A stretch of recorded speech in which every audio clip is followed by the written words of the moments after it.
All eyes are on Solana, not just because it has pumped from $125 to $150 in less than a week. It is because people have begun pricing in the approval of a Solana ETF in the United States that includes staking, making it the very first of its kind. This ETF application, which has been filed by Rex Osprey, would allow potential investors Solana exposure and staking rewards. This would no longer make Solana just a crypto native investment. You can now have potential Wall Street investors investing in this thing and earning yield through staking. This is revolutionary for Wall Street because they have never seen something like this. The Bitcoin ETF gives you crypto exposure, yes, and it is one of the most successful ETFs of all time, but it does not offer staking yield. And it is absolutely amazing to me that Solana is looking likely to be the first crypto native asset to have the approval of a staking ETF over Ethereum. Ethereum is the largest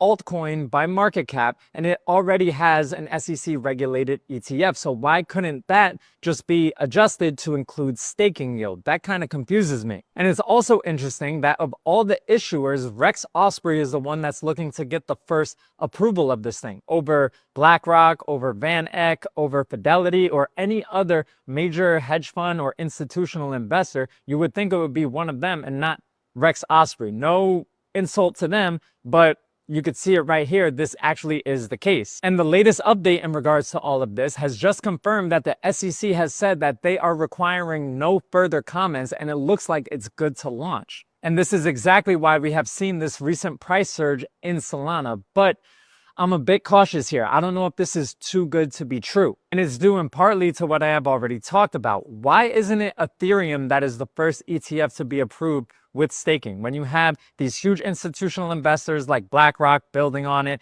the Trump administration is buying up Ethereum like crazy, and it's already regulated. And not for nothing, Rex Osprey is a relatively small issuer when you compare them to somebody like BlackRock, who is responsible for getting the first Bitcoin and Ethereum ETFs approved. And just from my experience in crypto, I'm going to reiterate on this. A lot of times, these major news events often lead in disappointments because people in crypto by nature are very degenerate and they are overly hopeful. I wouldn't be surprised if this ends up falling flat on its face in a delay or potentially a rejection. And a quick note, 1 week ago, I called the bottom of Solana at $125, so come join my community.